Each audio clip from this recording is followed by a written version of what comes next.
Hello, and thank you for joining me for today's episode of The Thing About Birth. Each episode I will dive into a different topic relating to birth, pregnancy, hypnobirthing and parenting. Keep an eye out for special Q&A episodes, guest episodes and relaxation episodes. Thank you to those who have liked, shared, subscribed, watched and listened so far. It really means the world to me. Enjoy! Hi everybody, thanks so much for joining me today. I just want to let you know that if there are any sound quality issues, I am filming with my earbuds in today. We've got builders in the garden who are doing some work. We're getting an extension, so it's a little bit noisy. The windows are shut, the curtains are closed, so hopefully that and using my earbuds will minimise any disruption. Obviously I will check the sound quality beforehand and hopefully it'll be fine enough to go ahead, but today's really the only day that I can fit in the filming and recording of this week's episode. Okay, for those who are watching, I've managed to cover the light a little bit, so it's not quite as bad. There is still a streak down my glasses, but I need my glasses to see, so there we are. Moving on.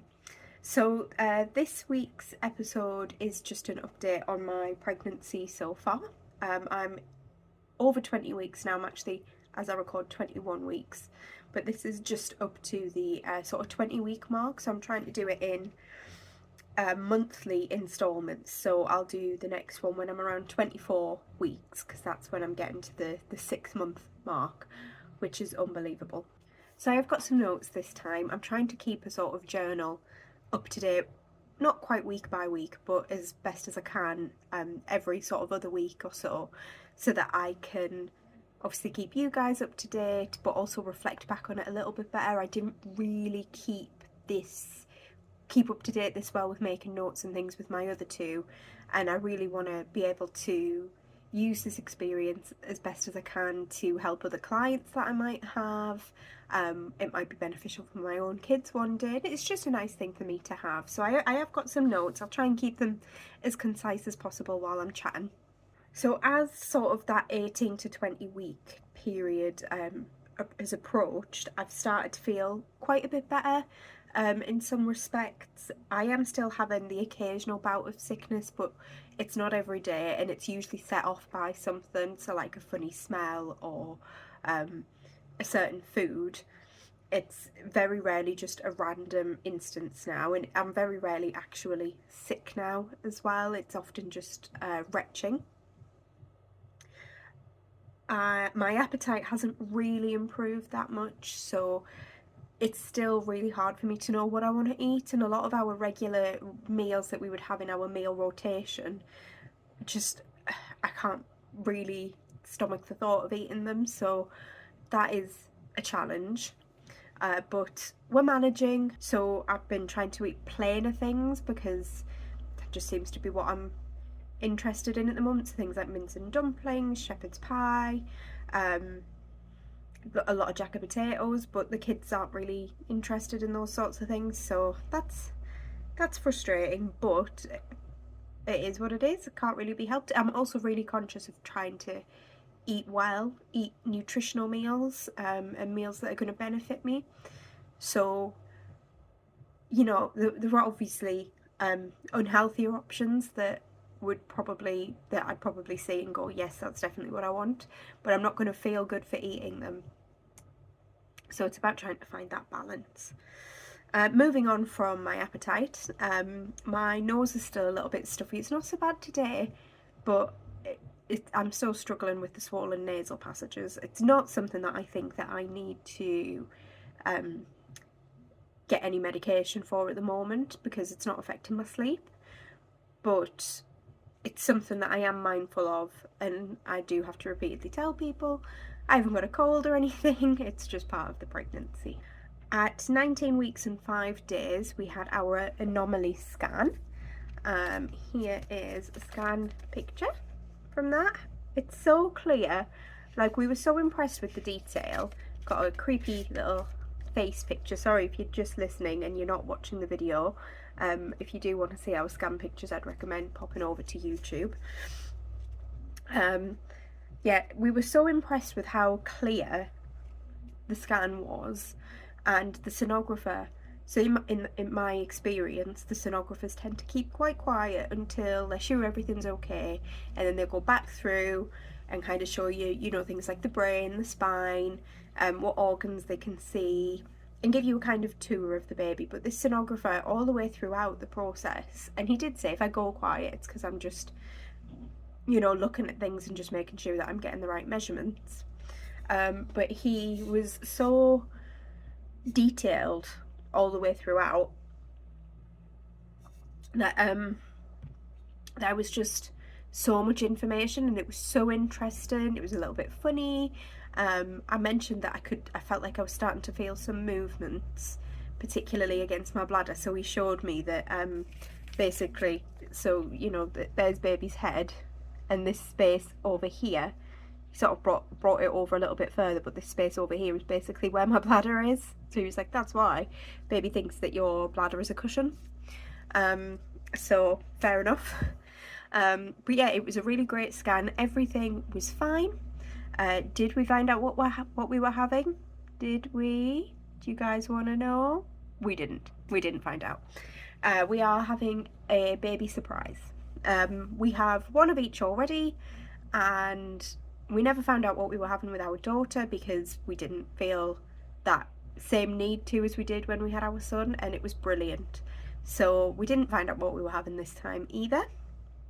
And one question that I've been asked a couple of times is, do I have any feeling about what it might be? I don't. A couple of people have said that they think it's a boy, but I have absolutely no idea. I don't have any sort of symptoms that kind of old wives' tales say lean towards one or the other. My last two pregnancies were almost identical, both in the way that I looked and felt, and this isn't much different, to be honest, except for I feel like I look much more pregnant at this point than I did at the previous two. So I don't know if that indicates anything. I think the only thing it indicates really is that I wasn't in as good shape as I was when I was pregnant with the other two, and that is totally fine. You know, I'm just trying to embrace my pregnant body and be thankful for the wonderful things that it's doing, rather than obsess about how I look. It's not easy to do. We aren't really trained to think that way, but I'm trying really hard. Anyway, back to the anomaly scan. So everything was perfect. They said that the baby was about average weight of around 11 ounces, so we were quite happy with that. And they also have a new way of checking what your blood flow is like through to the placenta, and that was really interesting. Oh, I am finding it a little bit of a challenge talking. It's funny because I feel so much more pregnant at this stage than I did with my other two. I feel like I'm getting more out of breath. I feel like I'm visibly, very obviously pregnant. And I don't mind any of that, but it is challenging because I feel like I should be able to do more than I can do at the moment. And it's difficult for me to kind of remind myself like to move slower, you know, so that I don't go dizzy. Or sometimes like I pull like a muscle sort of down by my side if I stand up too quickly, or like roll over too quickly in bed and things like that. So that's a bit of a challenge. I can't remember if I mentioned this in a previous episode, but I have started doing yoga classes at home. So I have been getting them on a YouTube video that gives you a week by week class.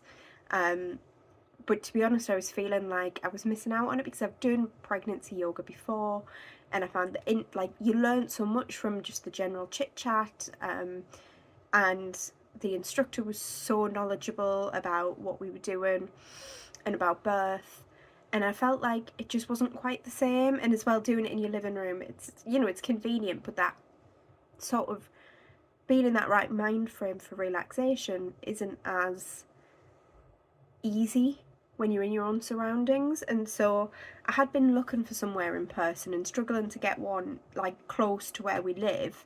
There was one, but it wasn't in our local area, and it would take up a chunk of my night driving to and from it. so I didn't really want that. But one nearby just started up again yesterday, called the Durham Yoga Studio, so they run prenatal yoga.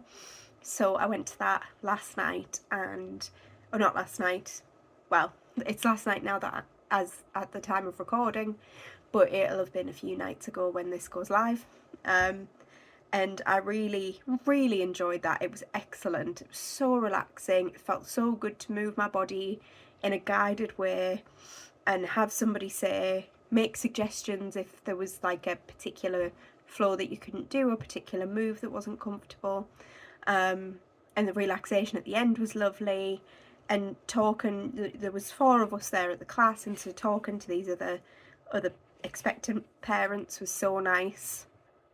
The other ladies were first time parents, and they were so lovely. It was so interesting to be there as like a third time parent, and like sort of be chatting to these lovely first time expectant parents. So hopefully I'll see more of them at other classes, and I'm hoping to go to this yoga class for as long as I can, or as long as they put them on, because I just think it's so beneficial when you're pregnant. I've also started doing some mild exercises at home. So I've been doing the Body Coach prenatal workouts. Well, I say I've been doing them. So far I've not managed to get many in. I've just had a lot of things that I've needed to do, and so the timings haven't worked out right, but I figured that's okay, because it's not like I've got a weight loss goal or anything like that. It's just sort of building the strength in your body is really beneficial, and a lot of exercises are great for getting baby into the right position and things like that. So I'm just trying to build that strength up a little bit. My sleep has improved a little bit. So I've mentioned previously that I got one of those J-shaped pregnancy pillows. It is really comfy. The challenge I'm finding now is that if I've got to roll over or get up in the night, it's a bit difficult to get out of. But it's definitely offering me a better form of support. My legs are hurting less in bed. It took me a while to get used to sleeping with, and I've figured out that the best way for me is so I used to sleep with 2 pillows, one particularly thick one and one thinner one. So putting the thinner one underneath the head of where the pillow is seems to be the answer. But last week we started our hypnobirthing toolkit from Bell Mama Hypnobirthing, and so far we're really enjoying it. It's an online at your own pace kit, which was exactly what I felt like we needed, because obviously I've got the hypnobirthing knowledge, but having a different person to guide you through it is useful, but I didn't feel like we needed something that sort of started from scratch. So it kind of, to me it helps doing something like that if you've got a base of the knowledge already. And yeah, so far, I mean, we've only done 1 session on it so far, but that was really good. Got me thinking about what positive birth means to me and to my husband. So that was really useful. And we're going to do that once a week, and I've put up positive birth affirmations. So there's some on that door behind me, there's some on this space behind my camera, places that I see them regularly. And I've got hypnobirthing tracks to listen to and affirmations to listen to, so that's really nice. Okay, so this next bit is less exciting, but probably more important than some of the other stuff I've talked about. So for those of you that have tuned in before will be aware of this already. When I had my daughter, I had quite a severe postpartum hemorrhage. Now, to my knowledge, for that hemorrhage, what happened was, for reasons that I didn't know but that I thought might have been related to being induced, or to having a managed placental delivery, I had a postpartum hemorrhage. I lost 1,800 mils of blood. I had to go down to theatre to clear clots out of my uterus, and I was put under general anaesthetic for that, and then a couple of days later I had a blood transfusion. It was a really scary moment because we had no idea what was going on, why it was happening, and to then later on find out that it was such a large amount of blood loss and not really know what caused it, but have ideas of what I thought might have caused it, has meant that thinking about giving birth this time around has left me with a bit of anxiety, because I didn't want it to happen again.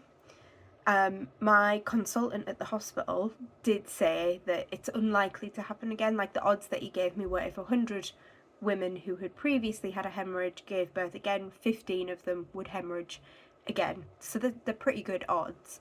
I do know, though, that of course, because it's happened before, I am at risk of it happening again. So I booked a birth reflection meeting through the NHS. Probably should have done it a while ago, but I suppose it never really seemed that urgent to me because I wasn't considering on a day-to-day basis what might happen if I give birth again, because we didn't know if we would have a third.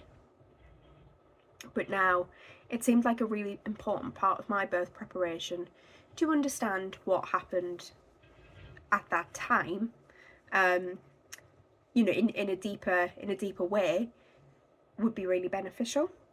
So I requested it through the NHS and I had quite a quick response. They did everything by email initially, which suited me well, and then they rang me to make an appointment. They rang me 1 week and they made the appointment for the following week, so I wasn't waiting a long time. And a midwife came out to the house to meet with us and she brought notes from my records. So she'd already looked through the notes, so she was aware of what had happened. And basically she kind of said to me, right, what, you know, how do you want it to go? I wasn't entirely sure. I just said that I wanted an understanding of what had happened. So she then talked through everything from me, you know, having the choice to be induced early because my daughter wasn't growing as much, to all the way to the very end when I had the transfusion. And that was really interesting because there were things that happened that I wasn't aware of, nothing particularly bad, but things that they had notes about that I wasn't necessarily aware of at the time, and things that she weren't in her notes that I was aware of.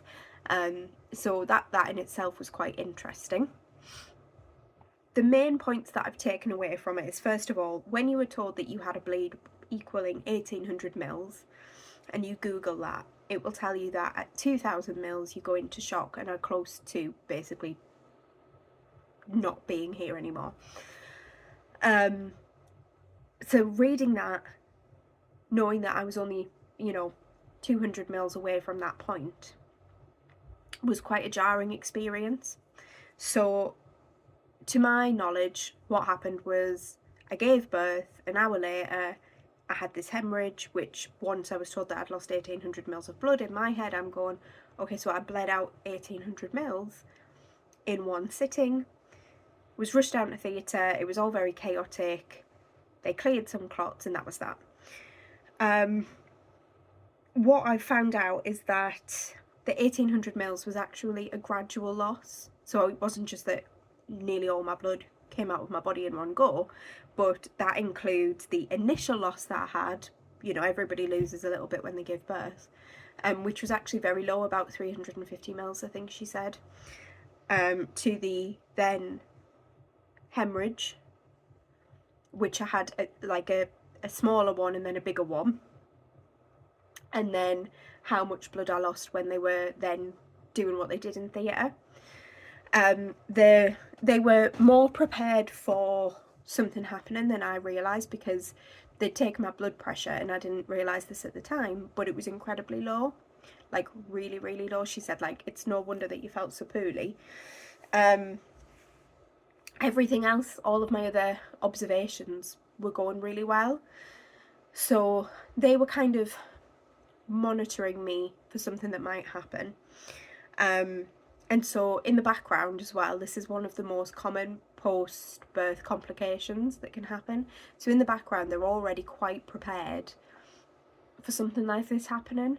And so what seemed to me like they pressed a button and the room flooded with people, and, you know, it's like finding out what's going on, what do they need to do next? The room flooded with people who were already aware of what needed to happen. So that was brilliant. She told me that when they were examining me, they could feel that my uterus didn't feel right. So I can't quite remember now how she described it, but basically it shouldn't feel the way it felt. She said that it felt a bit swampy. Was it swampy? But basically like too soft. It should have felt harder, and also too high. What they determined might have happened is that you know, when after you've given birth, your uterus is still contracting to close up that wound inside and to reduce down in size, and that my uterus has contracted and then relaxed and just thought, no, I'm not going to do any more.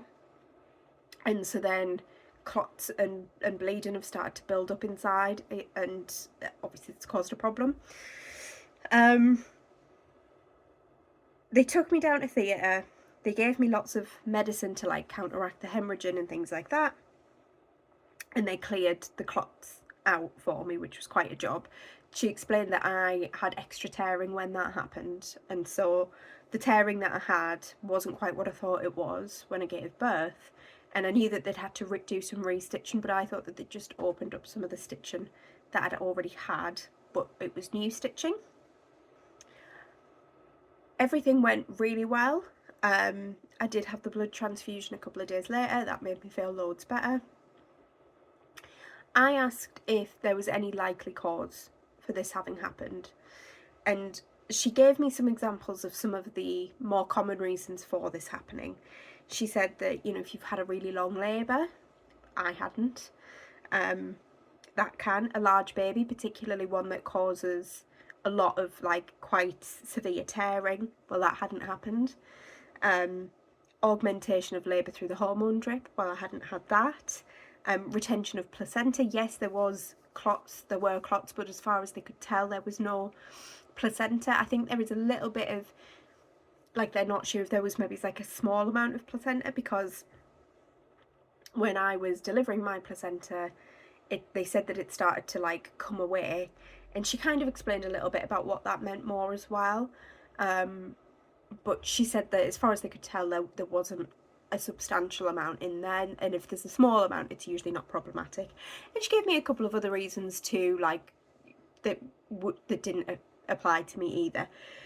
Basically, none of the reasons that they would expect a hemorrhage applied to me. So she said that unfortunately, in this instance, it looks like it's actually just been an unavoidable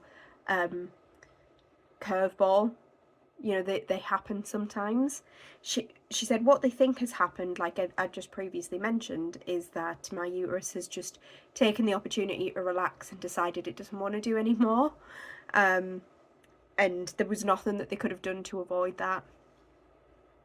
So overall, this was a huge relief having this meeting, because I found out that I didn't nearly bleed out the entire contents of my blood in one sitting, and that it was gradual. B, they were prepared for it, and they'll be prepared for it this time round, just as a precaution. And C, there's nothing that I did, there's no choice that I made, and no examination, intervention, part of the procedure that has caused it. And that is also brilliant, because obviously I want to avoid it happening again, but I have to think about the decisions that I'm making for this labour, and thinking that a decision that I made the last time might have made this happen was making me doubt my abilities to make the right decisions this time. I would imagine that most of my decisions would be very, very similar to last time, based on the circumstances we are met with. So just knowing that I made the right choices, and that nothing I could have done could have prevented that from happening, was a huge relief. So overall, things are going quite well so far. Hopefully that'll just continue. But that's it. That's my 20-week update, and I will give you another update around 24 weeks. Bye. Thank you so much for listening today. Please, if you haven't already, like, share, subscribe, and leave a 5-star rating. You can also follow me on Facebook and Instagram at Ashley Nicole Hypnobirthing, and sign up for my monthly mailing list, The Thing About Birth, where you'll also get a free birth plan template and writing guide. See you next time.